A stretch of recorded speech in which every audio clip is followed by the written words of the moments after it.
Welcome to another episode of Make Mental Health Matter show. I am your host, Kelli Melissa Reinhardt.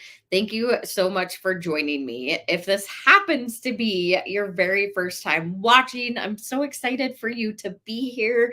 If it is your 10th, 20th, 30th, I think we're at 170-ish episodes. So maybe you've been watching it from the very beginning.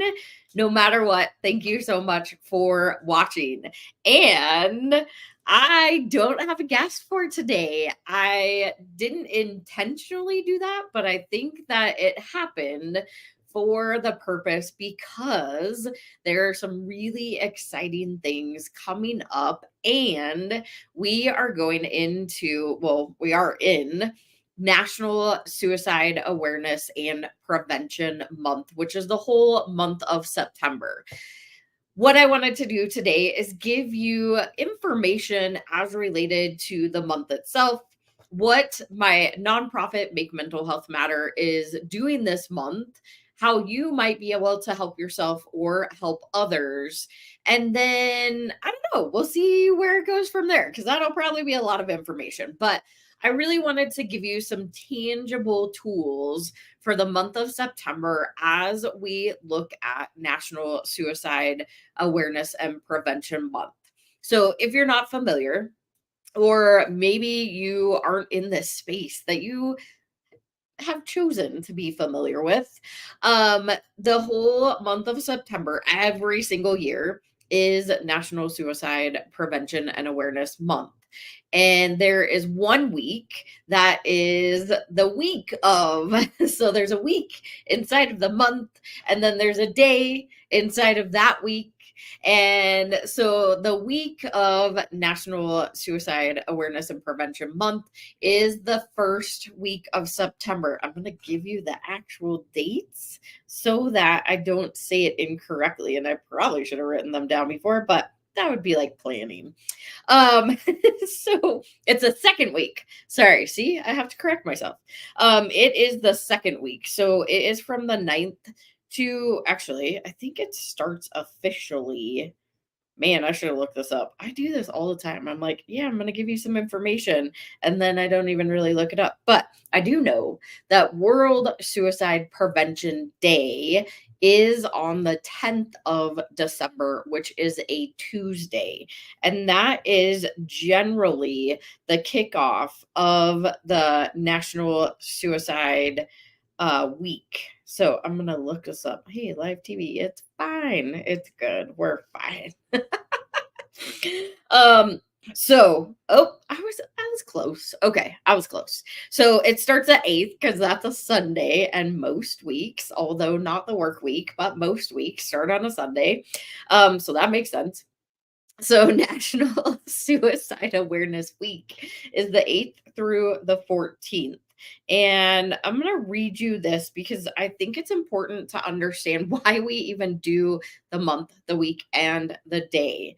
And so National Suicide Prevention Week, it is a vital initiative led by the American Association of Suicidology, and the week is dedicated to raising awareness about suicide prevention, providing support and resources to those affected by suicide, and promoting efforts to reduce the stigma surrounding mental health illnesses. So, this week, you can join in by, I don't know, doing something that is helpful for others or maybe helpful for yourself. So that's what I'm going to give you today. I'm going to give you some more information about suicide. And I know it's a hard topic, people don't like to talk about it. So, pre-warning, which I never do this on my show, but I probably should. Pre-warning, we may be talking about some hard things today, but hopefully you'll get more use out of this conversation. Then you'll go away with like, oh, I feel blah, or I like to call the Eeyore syndrome, the nobody loves me, everybody hates me, I'm gonna go eat worms. That's what I call the Eeyore syndrome. But that is not the way you should leave today's episode. I want to start off by giving you some signs and symptoms. So, a sign is something you can see with your eyes. A symptom is something that has to be reported or you have to hear with your ears.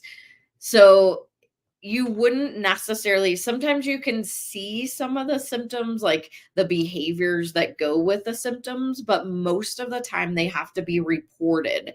Like being feeling sad.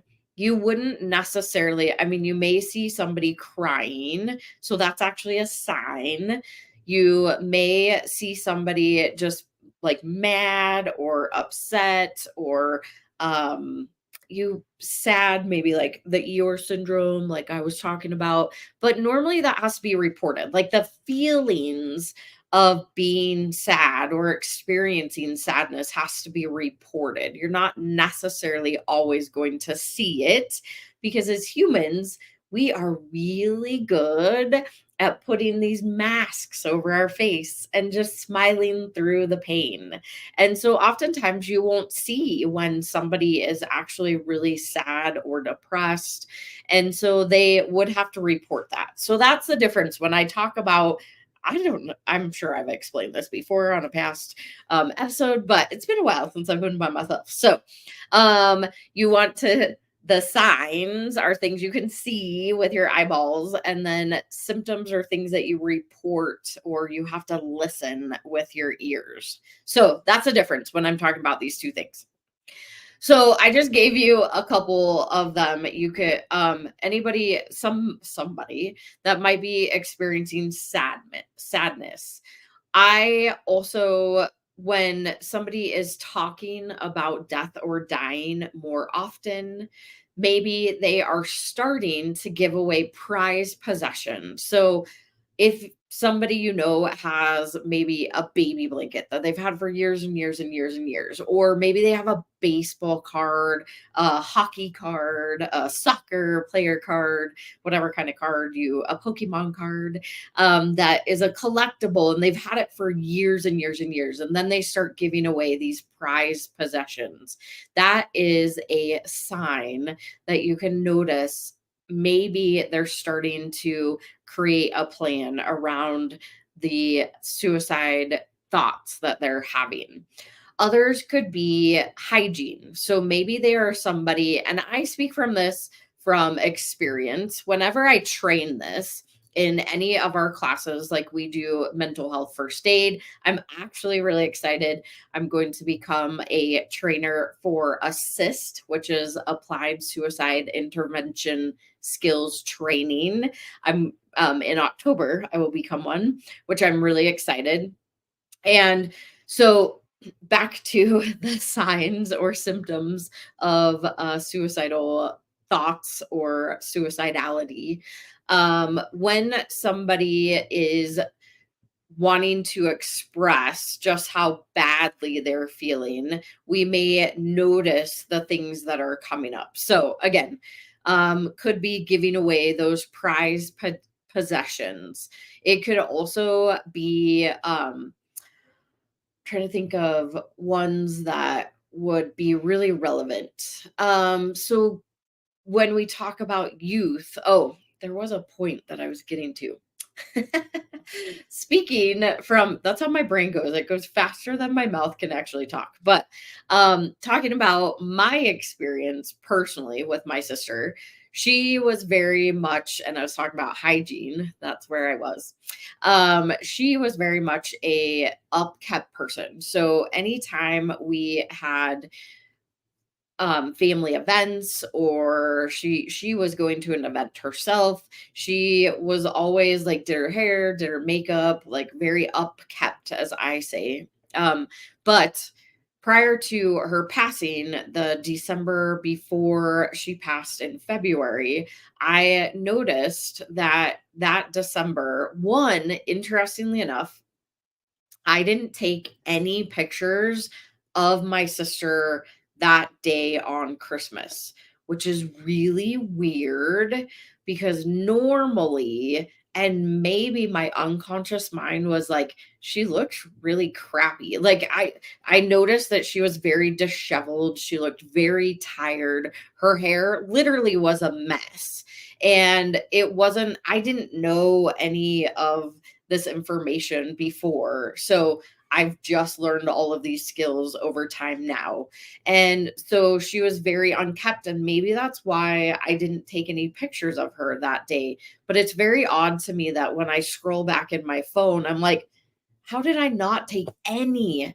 I took pictures of almost everybody else that was there at her house. We were at her house. And other than her, so weird. And so but I remember that moment is that she looked very tired, very disheveled, and that was not normal for my sister. So one, that should have been wah wah wah red flag, wah wah red flag, but it wasn't for me. I didn't know any difference. And actually, I was in a newer relationship, now my husband, but I I guess I was focused on other things. I don't know. I I can't go back 7 years and explain exactly what happened, but I do know that that was one of those signs that I could have potentially noticed back in the day. The other is so hygiene. So that goes along with hygiene. It could also be that maybe you're noticing that they're not taking a shower, like they smell, their breath smells, their clothes are dirty.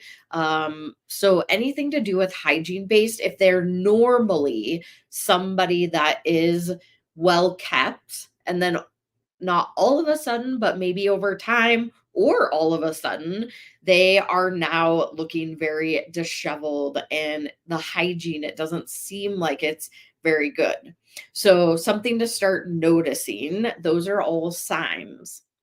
The other part, and I guess I should take a little bit of a step back because as we talk about signs and symptoms, we want to think about our baseline. So every person in the world has a baseline. My normal everyday things that I do. I know for me, when I don't wear makeup, I have really dark circles under my eyes. And most of the time, when I don't wear makeup, people are like, are you really tired today? And I'm like, thanks for telling me I look like crap. But um I that's normal for me. It's normal that I have dark circles. And when when I don't wear makeup, you can see them. It's just normal for me. But if I'm like really tired, or it could even be the opposite. Like I'm really excited and bubbly and all over the place. And that's not really my norm anymore. It used to be back in the day, but it's not as much. So we're just looking for, we know people most of the time. If this is somebody that we have had a relationship with or that we have come in contact with, maybe it's a neighbor, maybe it's a coworker, maybe it's a family member, but we're looking at that baseline. What are the extreme highs or lows outside of that baseline?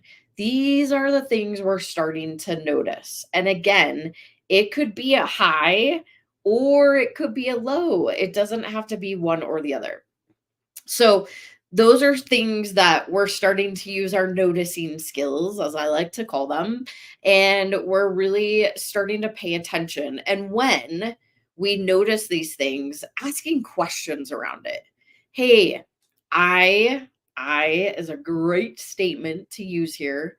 I noticed, I observed, I'm curious about, I wonder, and then we insert the fact, or I'm worried about, right? So we're using I statements here because it's not a you look like crap, or you aren't coming to blah blah blah lately, or that's like, whoa, bro. Like I'm gonna put up my put up my wall when you come at me that way. So we're gonna use our I statements here.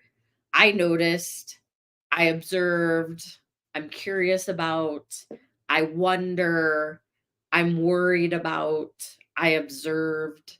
So, and then insert the fact. So, the fact, I noticed that at the last dinner, the last family dinner, you looked kind of really tired. My lights go off. Whoa. You looked really tired. Hey, I'm just curious what's going on. Or you want to tell me a little bit more about that? We can ask those questions. Open ended questions are better than closed ended questions, but we can start to ask those questions of people that are around us that we might observe these different traits. And then what do we do with this information? Well, if they are really somebody who, like, say, has, or that they have had suicidal ideations in the past, or maybe they have attempted, then we can ask them questions. We can ask them two specific questions. And those questions are you thinking about suicide? Are you thinking about killing yourself? And there's a very specific reason why we use the words killing and suicide. And that's because it's very clear. It's very clear. Our brains blah, blah, blah, love clarity. We love clarity and harming and hurting. So a lot of people will say, are you thinking about harming or hurting yourself? That's not very clear. I can harm or hurt myself without the intention to die by suicide. Cutting, youth that cut, there's adults that also cut. I myself in middle school, I used to be a cutter. It was a way for me, I, like, look at it in retrospect now of, like, it was a way for me to feel something.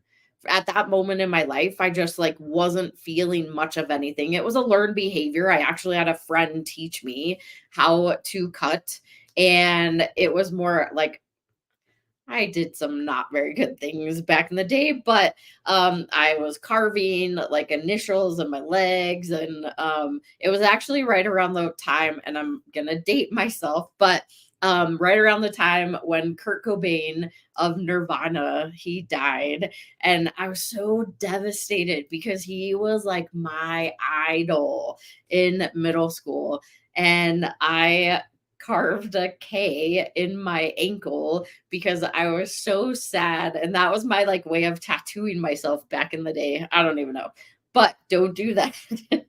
If you're a youth and you're watching this, don't go do that. Um, but for me, cutting was a way to find relief. Was a way for me to feel something.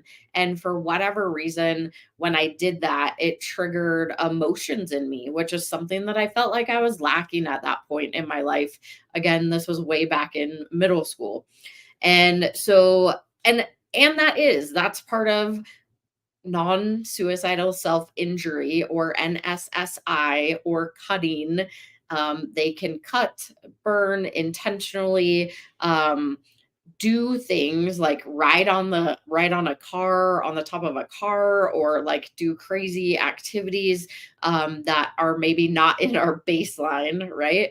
And so that was just a way for me to feel something. And that's what non suicidal self injury is all about. If you think about it like a boiling pot of water, when it starts to boil, the pressure has to go somewhere, and it's either going to bubble over, or maybe we release the lid a little bit and it releases some of the steam, which ultimately helps it not bubble over. And that's what non-suicidal self-injury does for youth, is allows some of that pressure to come out, or maybe a way to feel.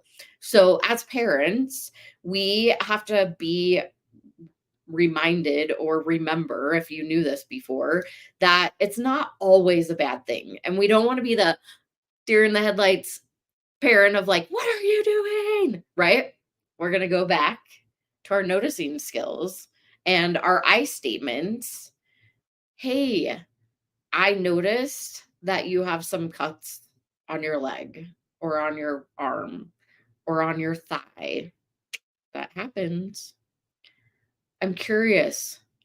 What's going on? Do you want to talk about it? I'm not going to freak out, right? I'm going to have these conversations. So those are a little few tools, signs, symptoms that you can be aware of for suicidal thoughts and non-suicidal non-suicidal self-injury, or NSSI. But we're going to go to our quick first break because this is going by so quick. And once we get back, I'll give you a couple more tips and tell you a little bit more information about what's going on in this month. We'll see you back in a minute.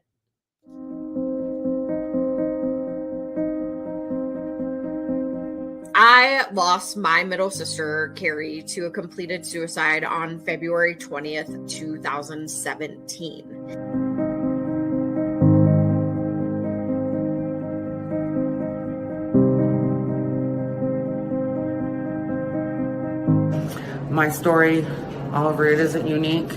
I am a domestic violence survivor and a recovering addict. For 14 years, I was in active addiction, and because of Kelli and the work that she does and the opportunity to have my voice heard, I was able to stay clean and sober and have hit a year. I'm still here, and if it wasn't for Kelli answering my call the day that I thought I was going to take my life.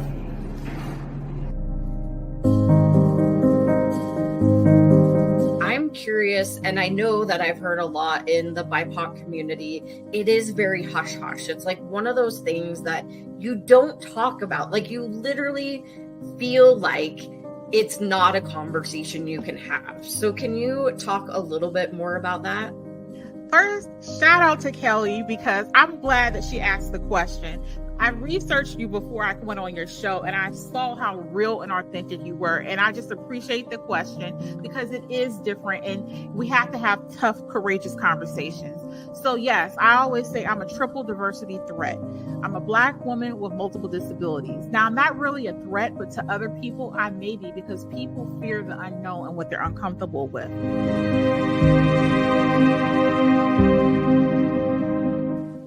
Kelli's passionate commitment to mental health awareness is a beautiful thing. It's clear in her social media posts, it's clear in the resources that she puts together, in the activities that she provides, her collaboration with organizations, and the consistent way that she continues to deliver a message, encouraging people to understand that they can share openly and to break the stigma around mental health. Kelli's topics cover children and adults, talk about things that we can do as a community, things that we can do individually, and her website is packed with information and resources and all kinds of contacts that you can use to reach out, whether you're dealing with something yourself or you're looking to help somebody else who is struggling. I encourage you to check it out. Welcome back, or maybe you're just joining me.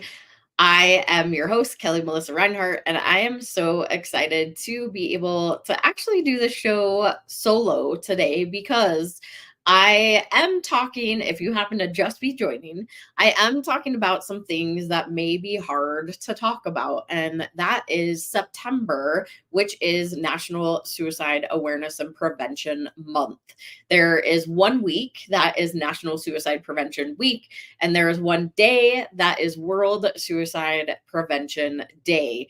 And I shared what the week was all about, but I want to share with you what the month and the day is all about. So September, again, is National Suicide Prevention Month. It is a time to remember the lives lost to suicide, acknowledging the millions more who have experienced suicidal thoughts, and many individuals, families, and communities that have been impacted by suicide. It is also a time to raise awareness about suicide prevention and share messages of hope. During September and throughout the year, we can care about suicide prevention, connect to community, culture, data, and research, and collaborate with others to address the public health problem that has impacted millions of Americans. And the day itself, so I told you about World Suicide Prevention Day, which is always September 10th, and it happens to be a Tuesday this year. And they do themes every single year. So this year it is Change the Narrative, and it aims to break down barriers like stigma, raise awareness, and create a culture of understanding and support to prevent suicide. Everyone, individual, communities, organizations, and governments has an important role to play to change the narrative on suicide. And this was really started. So, World Suicide Prevention Day was started by the World, it's the Association of Suicide Prevention, and also the World Suicide. No, come on, Kelly. Sorry, the World Health Organization. I'm like who, World Health Organization. So, and actually, it looks like that's going to be the same theme this year till 2026. So we're going to change the narrative, and that's what I do on this show all the time: is change the narrative, have the hard conversations that nobody else wants to have or is having. And I think it's just really important that we share the information and resources, especially about suicide. So if you didn't go watch the beginning of this, because I gave you some tools all around what you can be watching for as far as the signs or symptoms of suicide. And there's a lot more. Like, I only touched on a very brief part of them. Oh, I did want to also mention one of the biggest ones that we often miss, especially as parents or potential caregivers, is mood shifts. So maybe you have a teen or a youth who is going through or experiencing depression. They're really, really sad, and maybe you've taken them to counselors, therapists, psychologists, they're on medication. Maybe they are just starting to feel this way and you're on a waiting list, which, I would never want to put my kid on a waiting list. Like, that would so frustrate me. But maybe you're on a waiting list because that's the only option that you have right now. You have to go through insurance. You can't do self-pay, which happens a lot. That's one of those big barriers for individuals and parents, unfortunately. And I know in the state of Colorado, we have a crazy bonker waiting list for youth, which if you need resources, I'll tell you how to get those later too. But maybe your youth is in this place, this depressed space. Then all of a sudden, and maybe this has been going on. So we talk about depression when it is 2 or more weeks, when you are in a sad state and it wasn't a trauma that triggered it or like a event that triggered it. But if you stay in that space for more than 2 to 4 weeks, then that is when it shifts into like major depression, or when it can be fully diagnosed as depression. And so once you're in that space, and maybe this has been going on for a little while or a while, then all of a sudden, one day they wake up and it just seems like everything's better. You're like, I don't know what happened, but as a parent, wow, okay, I'm so glad my kid is okay. But I want you to pause, because that is the place that we miss the most. Remember that baseline I was talking about earlier? Like, they're down here, right? Like, we're already lower than the baseline here. This is where we've been riding for a really long time. Then all of a sudden, they're like way up here and everything seems to be getting better. And you're like, whew, okay, we're getting better. The medication's starting to work. The therapy's starting to work, right? Like, all these things are coming up and you're like, oh, good. Okay. We're moving forward. Wait, I want you to pause. And why I say that is because, unfortunately, most of the mood shifts, especially that drastic, are because now they have a plan. They have now had the opportunity to be in this space, and now they have a plan to die by suicide. And they're okay with that. In their brain's like, whew, I feel really relieved. Like, I'm good. Like, I can be good now, right? Because they know that it might be coming to an end soon. It can also go the opposite way. So maybe they are a straight A student. They are always like, they have so many friends, like they do everything that they're supposed to, then boom, they drop. and they get really depressed all of a sudden, right? Like these are the mood shifts that we want to watch out for, because those are the ones that we miss the most. And that's when we actually lose the most people to suicide, because we're not noticing, we're not using our noticing skills to be able to help and support them through that transition, or ask the questions that I taught you earlier. So now is the time you go back and you ask those questions. Are you thinking about suicide? Are you thinking about killing yourself? I want you to ask those to your kid. And if you don't feel comfortable, reach out to somebody like myself. Reach out to somebody that has been doing it for years or said it before, but take that opportunity to say that to your kid. Give them the clarity. Is this really what I'm thinking about? And if it is, then we can get them connected right at that moment into resources. 988. If you're in America, 988 is the National Suicide Prevention Lifeline. You can also text HOME, HOME, to 741 741. That is the National Crisis Text Line. You can also call 911. I opt for the other options first, but if you do need to call 911, please, please, please, please ask for the mobile mental health crisis team or a first responder trained in mental health crisis.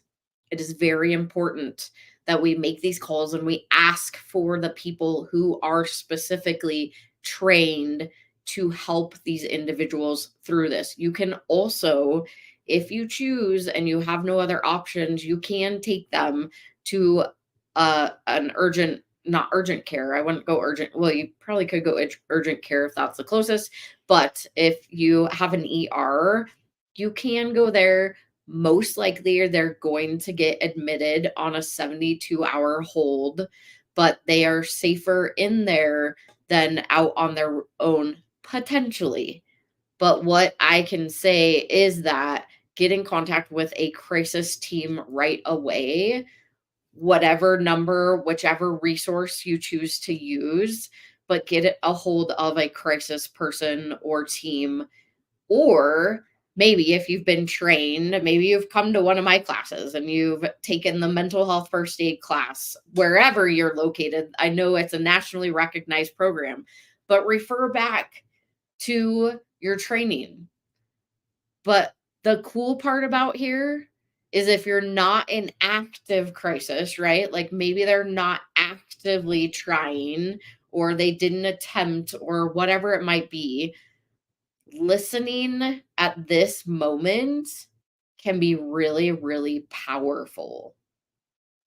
Listening non-judgmentally. So taking yourself out of the situation, taking your thoughts, taking your bias, taking your fixing, wanting to fix the situation as a parent out of the situation, and just simply listening without the intent to fix or to judge or to give advice. That is hard. I get it. I get it. I want to fix my kid. I want to help my kid. I will do anything that I possibly can to help my children. But I have to take myself out of that conversation. I have to take my judgment out of that conversation. I have to take my advice out of that conversation. I have to take my worry and my fears out of that conversation and simply listen. Zip your lips, listen, and ask questions. Tell me more about that. How does that make you feel? What are you feeling right now? I'm not really sure how to help you, but I know some people that can. Would you be willing to talk to somebody else about this other than me? Maybe they say no. That's okay. But we can ask those questions. Hey, I have been noticing like all of a sudden your mood shifted really quick. I feel like it's better. Are we getting better? Do you feel better? Or do you have a plan? What is your plan? There's lots of different levels that we can start having these conversations, but silence can be our most powerful tool because often people talk about suicide as a way to express just how badly they feel, the pain that they're feeling. The situation feels really, really real and heavy to them. They feel like they're a burden. They feel like this is their only option out. They feel like it's just not worth it anymore. Maybe they're so exhausted that all they want to do is sleep. Those are thoughts of suicide. Those are thoughts that people have before they die by suicide. There's so many more layers to this, and I could go on and on and on and on. And I teach a 5 to 6 hour class all about this. But if you want to truly get educated and you want to learn the school skills, the resources, the tools, then please come and take one of our classes. But I could go on and on and on and on all about this, but I'm hoping that a little bit of this helped you. A little bit of this helps you recognize how you might help somebody in your life. Maybe you have a youth that struggles. Maybe you have a parent that struggles. Maybe you yourself struggle. No matter what it is, there's ways and people out there that want to help. We can learn how to do this as just everyday people out there in a society, noticing people and what they're experiencing. So I'm going to go to our quick last sponsored break. But once we come back, I want to share what is going on that you can get involved with in National Suicide Awareness Prevention Month of September and how you can find those resources that I was talking about earlier. So we'll be right back after. I'll be right back. I'm not a we today. I'll be right back after this quick sponsored break.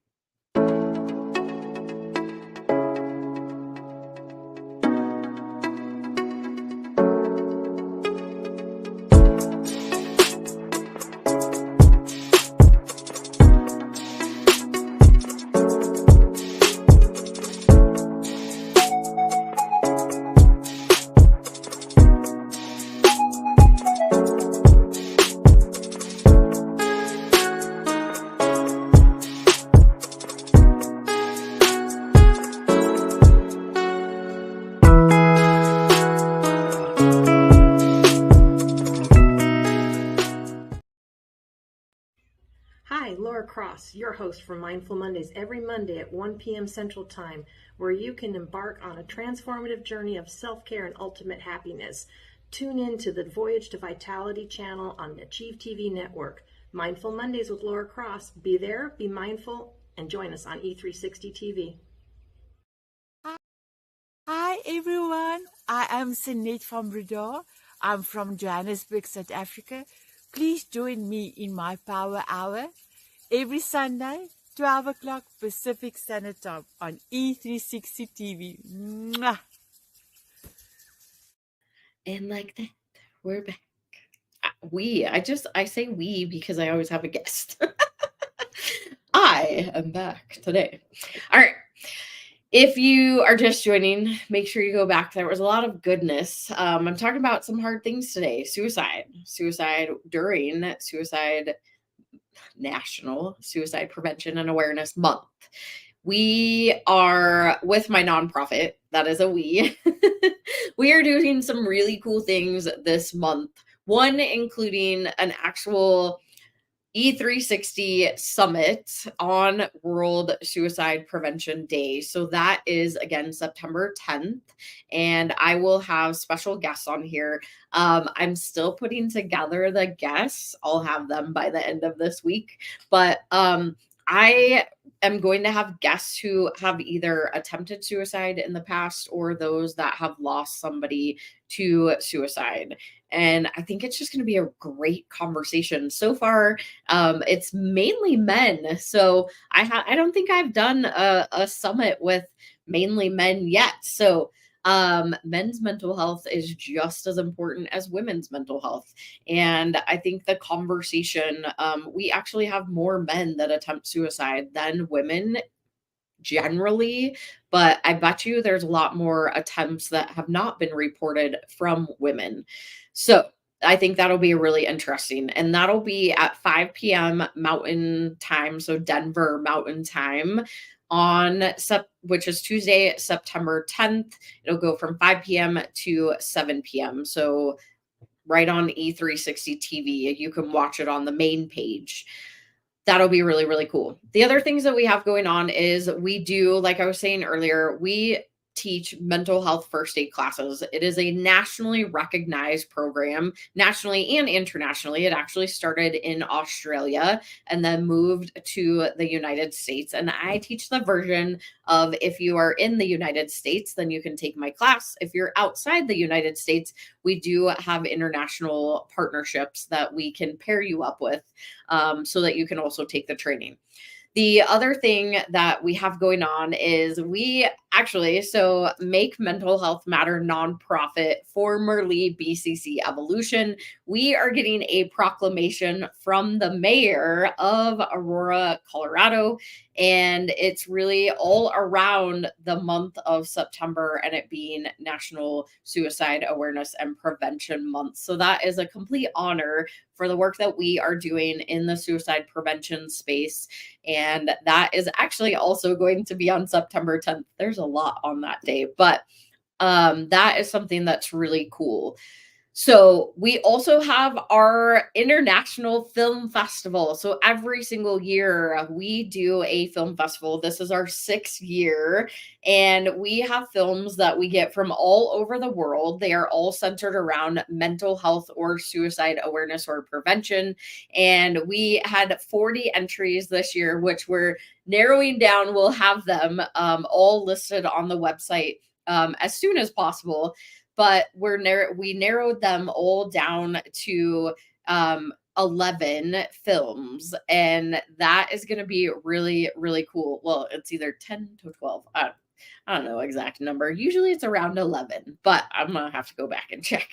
So that is September 29th. It is a Sunday. It is a hybrid event. So wherever you happen to be in this world, you can watch. You can go grab your tickets. All you have to do is go to makementalhealthmatter.org, and then you can, let's see if I have the, I don't have, we'll put this one. There we go. And then click under events, and it's the MHSA Film Festival. MH, mental health, SA, suicide awareness, film festival. And again, we have films from all across the world. We also have the filmmakers that jump in. We have a chance to ask them questions as to why they created that film. So it's in film blocks. It is from, if you're joining us in person at the Bug Theater in Denver, Colorado, which is in the Highlands, we open doors at 1 p.m. If you're joining us virtually, we open those doors at 1:30 p.m. and get rolling with a film festival right around 1:30, 1:45. And we'll do it in film blocks. And so then in between the film blocks, we actually have the filmmakers that come in and do that question and answer with anybody in the audience. So if you have a question about the film that you just watched, you can ask the filmmaker right at that time. So it's pretty cool. It's a really cool platform, but that again is September 29th. That is a Sunday, and we would love to have you join that event. So I told you earlier that there's lots of places that you can get resources. There are lots of people in this world that are willing to help you if you are on a wait list, but you want to get off of that wait list. Maybe you're looking to try something alternative. Maybe you are looking in the holistic aspects. Maybe you just want the professionals. Maybe you want a coach. Maybe whatever it might be. Maybe you need some life skills or some just help navigating this world, this mental health space, this world. We have a trusted resource hub, which is on our website also. We are right now really, really, really building the Trusted Resource Hub. So it is down here scrolling, but same website, makementalhealthmatter.org/trusted-resource-hub. So if you happen to be listening, you can go to makementalhealthmatter.org, and then it's /trusted-resource-hub. And that is a really great place that you can go and just get resources.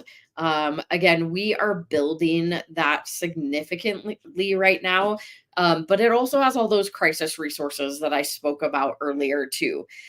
You can also go to this website and get signed up for one of our classes. I think that's mainly all the cool stuff that we're doing in September. We've got a bunch of other people's events that we're doing, like Breaking the Silence Music Festival is September 7th. We also are doing the Advocates for Recovery Rally, which is September 21st. All of these are in Colorado. And we have another one this weekend, which is called Invisible. It's called Visible, not in, take out the in, but Visible, Healing Together. And let's see, anything else going on? I don't know. If there is, go to our website, check it out. I hope that this was helpful for you today, at least to give you just a snippet of the kinds of things that you can be either watching for, your signs, or listening for, which are your symptoms of potential suicidal thoughts, behaviors, or somebody that might just be struggling and needs some help. If none of this landed and you are like, what in the heck did you just talk about? Go to our website. There is a whole space of how do I help? And a lot of this is already on there. The wording is already on there. So makementalhealthmatter.org. It is under our resources. How do I help? There's also another one after a suicide attempt.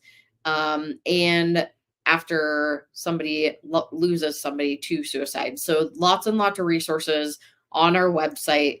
We'll even be adding more things onto the blog as far as tips and tools. One thing that I forgot to mention earlier is that if you have a youth, it's really, really real for them. So don't take those moments that they're saying, hey, my stomach hurts, or hey, I don't want to go to school, or my friends are being mean to me, or nobody likes me, or I got a F on my test when I'm an A student, right? They're really, really real for them. And the front parts of their brain, the rational part of their brain is not fully developed. So they will take action much faster than adults do. So keep that in mind as you have these conversations. But I really, truly hope that this was helpful. If you want more information, please reach out to me. I am open to having these conversations. Hey, Kelli, I don't know what to say. I don't know what to do.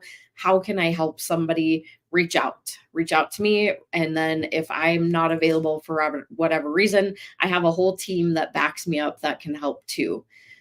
No matter what you do, make sure you do come back next Monday, because I do have guests for all the next ones that are lining up. And make sure you come back and you check out that summit that we are doing on World Suicide Prevention Day on September 10th at 5 p.m. Mountain Time to 7 p.m. I'm going to have some really incredible guests. So I hope that you will come back and check that out. But no matter what, I will see you next week. Bye, y'all.